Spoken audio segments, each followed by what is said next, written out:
Assalamualaikum warahmatullahi wabarakatuh. Perkenalkan nama saya Risyaidah. Saya dari Prodi Ilmu Komunikasi. Di sini saya akan mempresentasikan mengenai analisis buku yang saya baca. Yang pertama adalah identifikasi buku. Judul buku ini adalah Teori Komunikasi Interpersonal. Nama penulis atau editornya adalah Dr. Ali Nurdin. Penerbitnya adalah Kencana. Tahun terbitnya adalah 2020. Jumlah halamannya adalah 200 halaman.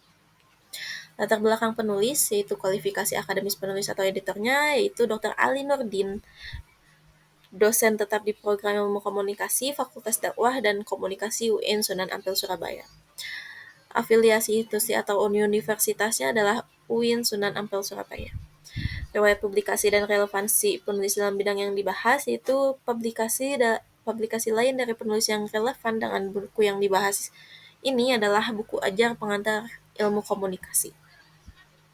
Tujuan dan sasaran buku, yaitu tujuan buku ini adalah sebagai referensi dalam penelitian jurnal ilmu komunikasi mengenai komunikasi interpersonal dan psikologi komunikasi.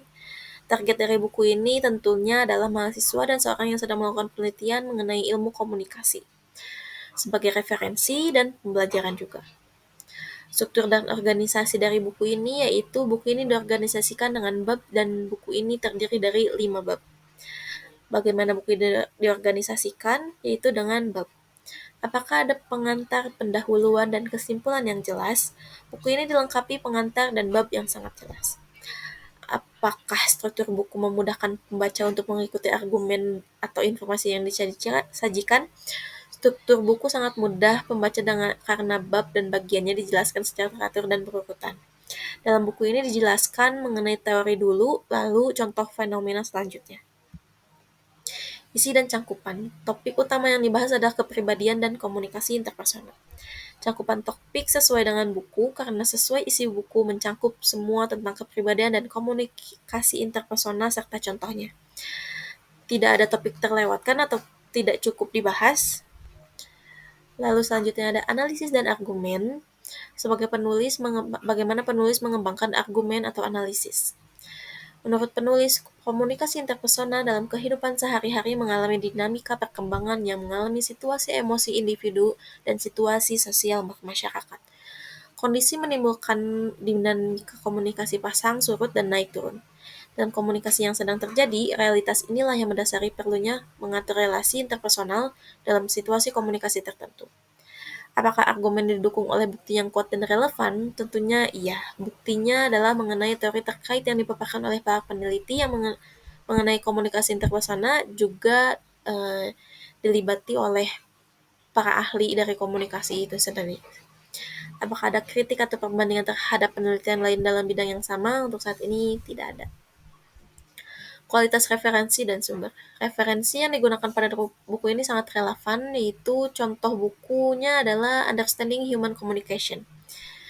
Sumber pada buku ini juga dicantumkan dengan lengkap. Ada referensi sumber primer seperti penulis, melakukan studi banding di berbagai perguruan di Indonesia, dan sumber sekundernya yaitu buku dan jurnal yang dia baca. Kontribusi terhadap bidang studi. Buku ini dapat dijadikan referensi dan pembelajaran mengenai teori komunikasi interpersonal. Buku ini ditulis dengan cangkupan yang luas dari sajian teoritis hingga tips-tips sederhana dan bermanfaat untuk kehidupan sehari-hari. Tidak lupa untuk contoh fenomena yang dicantumkan di dalam buku ini. Jika dibandingkan dengan buku lainnya yang membahas bidang yang sama, proporsi pembahasan pada buku ini seimbang. Mengenai teori dan contoh fenomena, itu sangat jelas dipaparkan di dalam buku ini.